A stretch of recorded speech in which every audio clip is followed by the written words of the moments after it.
His plan was to enslave the community with non-stop fun. It was only the timely arrival of Obadiah Bumbly that saved the little community from ruin. Ephraim Apley, thou art a scourge upon the fair face of Bumblyburg. Obadiah Bumbly. Oh, brother Obadiah, thou art so uptight. Hello, my online streaming friends. Welcome back to this week's podcast vlog with D_rock_YT or DRockRum, depending on which platform you're watching me on. I am glad you're here, and this week I'm going to be talking about continuing my little segment on the TPUSA, what do you call it, roundtable, with Tucker Carlson, Charlie Kirk, James O'Keefe, Seamus Coughlin, Luke Rudkowski, Ian Crossland, Tim Pool, all around a table discussing different topics, and there was a lot of really cool things. Now, just to set the record straight, I don't agree with everything these guys are saying, okay? But there's a lot of really interesting discussion that came out of this roundtable, and so I've just been highlighting. There's so many of them that there's no way I could compact it into one. So I've just been kind of going through different sections of it, and this week is no different. I'm going to touch on the culture crisis and how it's impacting in a post-Christian era. It's kind of transitioning into an anti-Christian era, and it's kind of spurred out of this postmodernism, and there's all types of contributing factors to it in our current culture. Here in Canada, we've been experiencing it more. I'm just going to go right into it because there's some interesting questions that are brought up. We kind of ended with Ian Crossland asking Tucker Carlson a certain question about him waking up at a moment when he was previously on Fox and he did an interview. And so this kind of goes into that again. So let's just tune in. No sense me blabbing on. Let's go into it. It's challenging with someone you disagree with, but if they trust you, they're more willing to change their mind about the things you're saying. And you mentioned, Tucker, about learning about the corruption of the Republican Party. And I kind of watched it in real time on TV in 2006, 7, 8, when the Iraq War was kind of lit up. And I remember you were into it. It seemed like you were on the side of the Republican, like George Bush and the movement. And then Jon Stewart came on one day, and you guys just had it out, and it was like humiliation. And he's like, please stop harming America. But the way you were looking at him was like really listening to him. Was that a moment? No, I thought, and I still think that he's a mediocrity, and I think time has proven me right on that. Absolutely. But what's interesting is that by that point, I mean, this is not even interesting at all, actually, but my views on Iraq, which I had a daily TV show leading up to that war, and I had kind of endorsed it sort of half-heartedly against my better instincts, but I did that. I've felt ashamed about it ever since. And then I went to Iraq in December of 2003, 20 years ago this month, and I got through the day they captured Saddam at Tikrit, and I watched the whole place fall apart, and I won't bore you with the details, but I realized that everything I'd advocated for was a complete lie, that this was a disaster that could only hurt my country, which is the only country I really care about. And by the way, it eliminated the entire Christian population of Iraq, which I guess we're not allowed to say. But if you're a Christian, you should care what happens to Christians globally. And I must say, they do bear the brunt of almost all of our foreign policy. Yep. And no one says that. It's happening now, happened in Syria. And it's like, shut up! You're not allowed to notice that. Why? I'm a Christian. And I care about other Christians. Why wouldn't I? And so, interesting discussion. Of course, the Iraq War, when it was happening, I was on board with it. I mean, 9/11 had happened. There was weapons of mass destruction, which we found out later was a lie that was perpetrated by the military-industrial complex. And Bush, who I thought at the time was a good leader. A lot of people have woken up to this, that it was a useless war, which there were no weapons of mass destruction, and it ended up toppling Saddam, who, yes, was a tyrannical leader, dictator there, but he was keeping somewhat of a peace, and once he was toppled, it created a void, and out of that came ISIS and terrorism, and just increased the danger to our society, which is unfortunately what happens when the military enters a country and decides to kill people for for lies, essentially. There's a lot of people that have been red-pilled by this, and Tucker Carlson is one of them. And this is just a long line of things that have been happening lately where people are going, wait a minute, what are we doing? Why are we advancing into these proxy wars across the globe? What's the real issue? What's the real reason?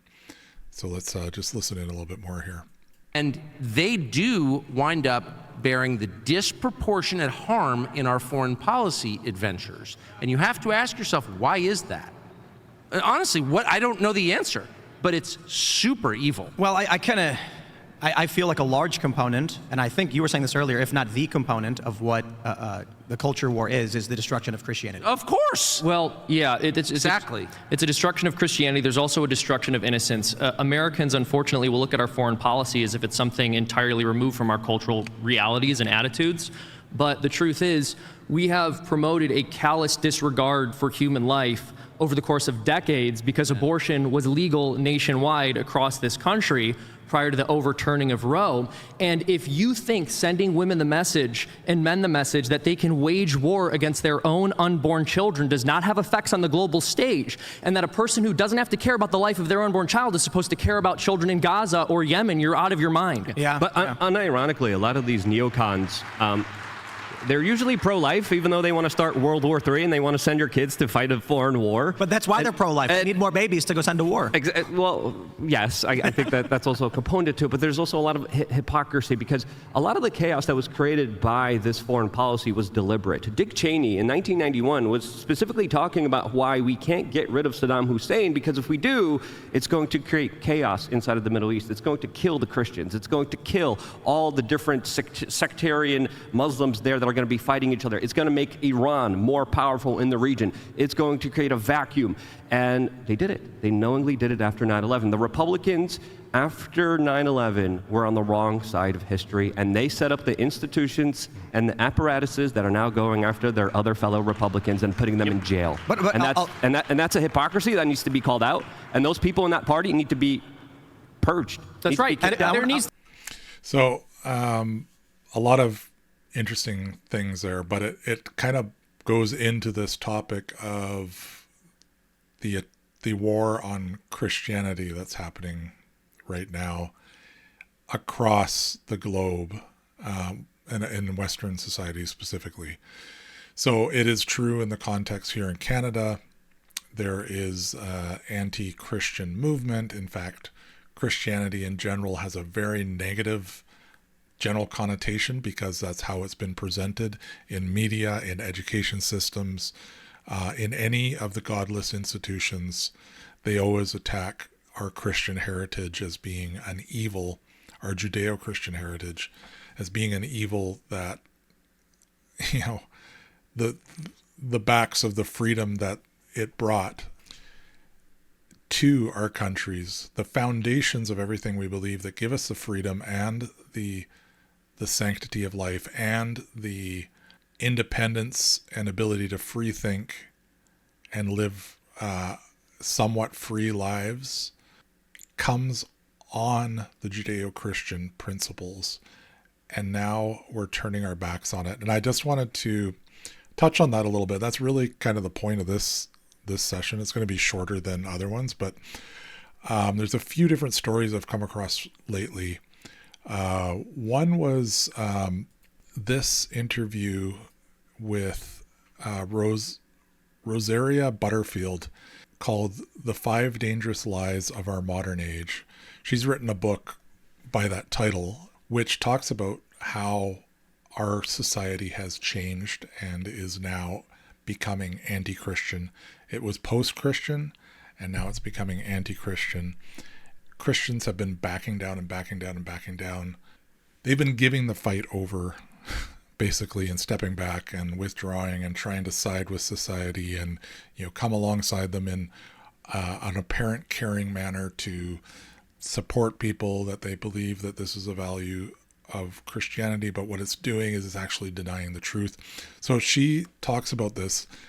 What's her background? Well, she was a prolific lesbian author, advocate, and she's now become a Christian, and she's basically repenting of everything that she helped change in society, which really uplifted feminism and the lesbian gay agenda while removing the values that God instills from the Bible about gender roles, male and female, and how the truth of Genesis and what God imprints on us in the Imago Dei, we are to reflect God's truth, which is how he set us up as male and female, and that we have been pulling back from that, and by doing so we are actually hurting people, not loving them as we should. Speak truth in love. I'm just going to tune in at this little part of this discussion. It's a whole big discussion. Actually, I might do it on the topic because it talks about how the transgender issue has been a huge impact in this anti-Christian movement, and the feminists, ultimately the feminist movement, how it affected people's thinking around the ideals of the Bible. So she just goes into a little bit of this on this, and then they start talking about what the 5 lies are that the book covers. Let's listen in. So the sex-gender distinction was a very significant 19th century feminist introduction that challenged the idea that when God created man and woman, he created us with a pattern and a purpose. So God isn't some like mad engineer. He creates a bridge, dives into a bridge. No, there's a pattern and a purpose. And what's so interesting for me today is that sex gender distinction as it's moved throughout the generations, from 19th century now to the 21st century with transgenderism, all we have is gender and we have no sex. So it's interesting to me how a category mistake can really set people up to not know themselves. And ultimately, that's the most amazing thing about being a Christian. Being a Christian is you get to see yourself as God sees you. And then you get to be what God wants you to be. And that is astounding. So that's a crucial point, I think, that she's trying to make here, is that the culture war is removing the authority of God to speak into your life and to tell you who you are. And this is the most profound thing with Christianity, is that it shows you, when you meet God, he shows you who you are and how far away you are from where you're created to be. That sin gap that we need dealt with, that we need to come back to God, turn our hearts to God, and then he brings us into his family and loves us, and he changes us from the inside out. That is lost in a culture that pushes all of that away and says, no, you can't speak to this portion of life, this sex center of humanity. God, that's off limits. And it's warped the minds of our society and is ultimately anti-Christian. So she goes on here with some more on that. But I think there's also an issue beyond it. And if I could just quote to you from something, I did not write this book. Okay. It's the New Reformation Catechism on Human Sexuality, Christopher Gordon. This is Christopher Yuan's pastor, actually, he wrote it. Interesting. And so there's a question. It's written like a catechism, so it's question answers. Here's the question. Aren't we able to make a distinction between biological sex and gender in search of our identity? It's a very big question today, isn't it? That's an important question. No. God established a natural order in the creation of male and female that is good for us as image bearers of a holy God. And so I hope we can talk a little bit about image bearing. To introduce gender as a new category of personhood, separate from the biological category of sex in pursuit of a different sexual or gender identity, is unnatural to the creation order and harmful for the purposes for which God made us. And so, as uncomfortable as it is for Christians, most Christians don't want to be troublemakers. We truly want to live a quiet and peaceful life. But in a world that says you must affirm something that is not true, or it is kind and decent of you to go along with what your culture says is the new world order about marriage. The reason you can't do that is because you're actually called to love your neighbor. And putting a stumbling block between your neighbor and the God who made her is it's hateful. It's unloving. It's unkind. And so that's where you really have to realize that your job is to love your enemies, not pretend your enemies are your friends. And what Ken and Floyd Smith did That's for a me good- is they good word. loved me. I was their enemy. I was the enemy of Christ. And for me, coming to that realization was a profoundly important juncture in my Christian journey. It put into play what Thomas Chalmers calls the the disruptive, or affection, the what is it called, the impulsive, the new affections, that I have these new affections and I can't not have them, but they don't correspond with my old affections. And so I think New nature. what's it was just a powerful moment, and I would say it was the moment that I felt the fear of God as the beginning of wisdom, not as a bad thing. I mean, it was in a very safe home with people who actually loved me, but they told me the truth. I love that. Grace and truth runs through your book, which is something I try to model and live out. Yeah. Don't get it perfectly, that's for sure, but that's the task we are called to. Right. So tell us maybe quickly, we won't have time to get into all these, but what are the Right. 5 lies? And I'm curious how you picked these 5 lies as Right. opposed to Yeah. 7 or 10. Well, or maybe I others. should tell you how I picked them first and then tell Okay. you what they are. So I Sounds picked good. them because I had so many moms and grandmas stopping me at Costco, or stopping me at church, or stopping me when I'm walking the dogs and saying, if Christ isn't divided, why are Christians? My church says we need to major on the majors, but we can't agree on what the majors are. What's going on? And so I really sat down and I thought about it. And I came up with 3 reasons that unleashed 5 lies. And the 3 reasons are: we have failed to understand the importance of the Old Testament in our lives as Christians, that we have failed to see that the seeds of the gospel are actually in the Garden of Eden. The way one book puts it, no Adam, no Christ.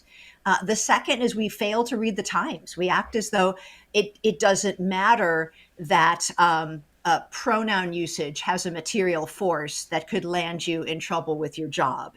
We haven't thought about what it means to actually be in a post-Christian world. And we haven't thought about, how do you share the gospel in a hostile world without being hostile, but also without being somebody who is just simply carrying water for the other team. And then the third is that we have failed to actually love our enemies, and instead we've been happy with their common grace, happy that the women who identify as lesbian across the street walk their dogs and cut their lawn, and we're settling on common grace. And that unleashed these 5 lies. And what all of these 5 lies has in common is that they all have something to do with what it means to be an image bearer of a holy God, and what it means to rebel against the single most highest appointed dignity that a human being can have, and that is image bearing of a holy God. So, in the same way that everybody's talking about critical race theory and critical theory, I have a PhD in critical theory. I could write about that, but I don't happen to think that's the biggest issue of our day. Because to get that wrong is a little bit like having a broken leg. It's bad. Don't try to run a marathon on it, but you're gonna make it. But if you get the creation ordinance wrong, that's like having a fatal heart attack. And that's where we're going. So first lie is the lie that homosexuality is normal for some people. It's a normal sexual variance. The second lie is that pagan spirituality is kind and decent, and biblical Christianity is harsh and unyielding. The third lie is that feminism is good for the church and the world. The fourth lie is that transgenderism is a normal gender variant. And the fifth lie is that modesty is an outdated outdated expectation, and it's really dangerous for women. It sets women up to be abused. And what all of those lies have in common is they pervert in some way what it means to be an image bearer of a holy God. To be an image bearer of a holy God, you are male or female. That's it. You're male or female. And you know what? If your indwelling sin, like my indwelling sin was, homosexuality, you're still either a male or a female. And if you struggle against gender anxiety, just in the same way that if you struggle against anorexia, you're still a male or a female. And so being made in the image of God means we need to grow to be more like God, not more like our sin. We need to grow to be more like God, specifically in knowledge and righteousness and holiness. But transgenderism and homosexuality come from the world, the flesh, and the devil. So to say, no, I'm made in the image of God as a lesbian, is just not true. It's not accurate. It's a category error. And it's ultimately not helpful for me in drawing closer to the Lord and growing to be like the Lord. So a lot of interesting points there. One of the key things that she said was the seeds of the gospel are found planted in the Garden of Eden, meaning everything the gospel means is founded on the Genesis story of God creating the world, the universe, the world, God creating the animals, everything around us being created by God, and God creating male and female in his image, and then telling us to go, have dominion through that. That was the first Adam. Jesus is the second Adam. This is where the gospel comes from, because it was in the Garden of Eden that we sinned against God. That's where we got separated. That's why we need a savior in the first place, because sin impacted the world. This is no longer the good, perfect world that God originally made in the Garden of Eden. It's one that's impacted and being harmed by sin, and the sin is on all of creation. And so the world is running down and moaning and groaning for the day of the Lord's revelation of the coming of Jesus coming back. Really crucial things there. So how is this anti-Christian? How does that fit in here? Well, in my view and my perspective, when we took, in the 60s, when we started kicking out creation and the Bible from schools, I remember when I was in elementary school, we used to sing God Save the Queen, this is in Canada, and we would pray the Lord's Prayer every morning. I remember when that was removed. They just stopped it. I think at first they kind of started doing it once a week, and then they just completely stopped it. We have secularized our society, and now to speak thoughts from God, and this is where it becomes anti-Christian, you can get arrested and fined for believing the wrong thing, for speaking the wrong thing. If you try and counsel somebody, this is in Canada, Bill C-11, I believe it is. If you try and counsel somebody out of a homosexual or LGBTQ plus lifestyle, because you stand on God's word and you believe that God loves them and wants them to know that there's another way, you can be fined, you can be put in jail. This is in Canada. It's already happening. So that's just one of the things. The other thing I was going to show you, another thing that's been happening in the Canadian context, is the burning and vandalism of churches. So this is, it's happened throughout time. People have been mad at the church for different reasons. This is a tweet from Dre Humphrey. She's, I believe she's with Rebel News. She's just a cool person. So she says, 96 Canadian churches burnt and or vandalized since the false claim that 215 Indigenous children's remains were discovered at the former Kamloops Indian Residential School, Christophobia thrives in Canada. So she says this 215 Indigenous children remains were discovered. This false claim. Why does she say that? Because it's now been discovered that there's likely not children's remains in the anomalies, because it was never proven that way.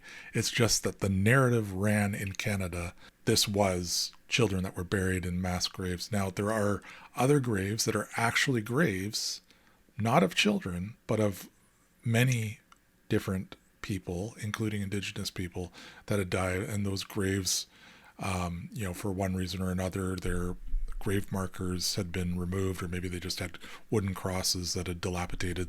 So the graves are still there. It was a known graveyard, and it wasn't some nefarious act of the church killing people, like has been stated by our prime minister, by our media. They've actually said that this is the church's killing, a genocide of children in the residential schools, something that is preposterously against what Christianity stands for and is highly suspect, was stated everywhere across Canada, where everybody started throwing up, the all child's lives matters. A great statement up on their, social media posts. They had it on the icons, they had the t-shirts, but it was based on information that was not quite true. And so from this, a lot of anger has developed, and the True North Center news has documented this. Now there's a map of 96 different churches that have been vandalized or burned since the residential schools announcement. So we have an attack happening on Christianity in Canada based on a lie. There might have been, of course, there was probably abuse that happened in these government and, these residential schools. They were government schools. The church was helping the government with them. And so in some cases they were run by, the church was being involved in that, predominantly the Catholic Church. And there were some cases where there was abuse. Yes, but what has been stated to have happened is not true. And so now this is the map across Canada, all these different churches that have been burned or vandalized in different ways. And this has just grown, in the last few years.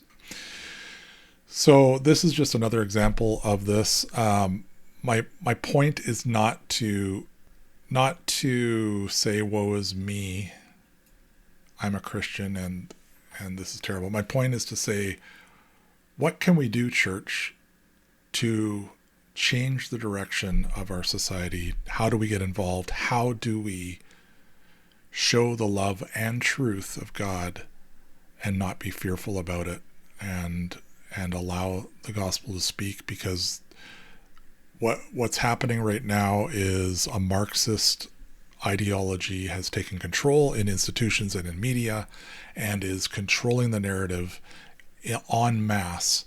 And the only thing that's breaking that is the fact that we still have some freer sources of news that we can get online. If we didn't have that, where would we be? Where would the church be? Would we be in full either capitulation to the society around us, or would we go underground, like in China, where the church has to be largely underground? Where would we be without the freedom that we have to be able to voice this?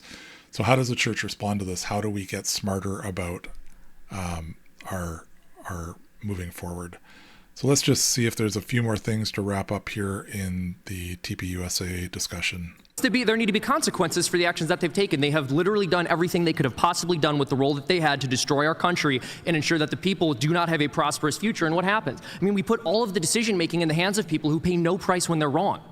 I want to throw back to what you were saying, Tucker, about you being on the wrong side of that and you regretting it and all that stuff. I think everybody here now agrees, and this is why they tremendously respect you, and it's because you you say things that are true, you learn things, and then you correct yourself, you evolve your opinions, and here you are, many of us, we've watched you for so long, and you take a look at the other conservatives in the establishment with the rise of Donald Trump, and what did they do? All of a sudden now, they're indistinguishable from Democrats. They're the antithesis. They are the people who said, I don't care what's true or correct, I care about what grants me political power. And now we're looking at old neoconservatives who have effectively joined the Democratic Party, or super PACs that are going after Trump. And my favorite thing is when Trump, in 2020, after they announced Biden wins, you have groups like the Lincoln Project saying, oh, our fight's not over, it was never about Trump. Well, it's just a Democrat super PAC with old Republicans now saying whatever Democrats want to hear to make money. Yeah. But I do think I agree with every word, and I work for some of the people that you're referring to, and it's horrifying to me to see them change. But I do think a lot of it has to do with what's going on inside them, and they won't admit when they're wrong, and that's a tragedy for the country, but it's also a tragedy for them. There's nothing better for you. There's nothing more liberating. There's nothing more joy-inspiring than being able to admit when you're wrong. It frees you from the burden of the mistake that you made. That's totally real. You don't have to be a religious person to believe it. It's the basic precept of AA. It's the basic precept of all true liberation movements begin with you admitting that you're probably not a super great person and you don't have unlimited power. It starts with you being honest about yourself. And if you can't do that, you are in a prison. And that's why they're also fearful. Every word is measured. They're afraid of saying the wrong things. Why? Because they're afraid of being exposed. If you tell the truth, you have no such fear. You're not afraid at all because you're out there. You don't even care. And if you hurt someone's feelings, if you say something stupid, which you will definitely do, you just apologize for it, and it's better. It's like, I don't understand. It's like not a hard concept, and no one in DC can do it. Yeah, humility. It's a blessing to be able to be humble. It's the greatest blessing. I'm going to stop it right there because that's a good word to end on. Humility is the greatest blessing. Come into that place where you can state the truth as you understand it, and if you find out later that you're wrong, admit it, own it, accept it, apologize, and move on. That's where we have to come with society. The church has so much to offer. We have hope. We have the message of hope for the world, and it's like the church has been pushed back for so long that we're about to break through to revival. That's what I feel. I feel like there's going to be a large revival of people coming back to God and just saying, God, I'm a sinner and I need you. We've tried without you, pushing and pushing and pushing. We need you, God, because we make a mess of things, and that's just reality. So thank you for watching. Bless you guys. Please like and subscribe, share this video with your friends. Remember, I don't endorse everything these guys are saying. I have my own views on things. I have a much more godly outlook from biblical perspective, on how the whole evolution debate has tied into all these different issues that are now propelling themselves forward, whereas a lot of these guys don't have that. They fully believe in evolution and don't necessarily agree with the Bible, and so my perspective's different than a lot of the voices on here. But some of the things they're saying are just touching on such important discussion issues, and I just thought I would share it with you. Like I said, let me know in the comments what you think. Yay or nay, good or bad. If you have questions, throw them in there. Help me get this channel up over 1,000 subscribers. I'm only at like 129 or something like that. But I'm reaching for the goal to cross that 1,000 threshold and then keep going. And at that point I can monetize and hopefully start to make a little bit of money off of doing this. But that's not the key thing. Thank you. Like and subscribe, share with your friends, and God bless you guys. Have yourself a great rest of your day.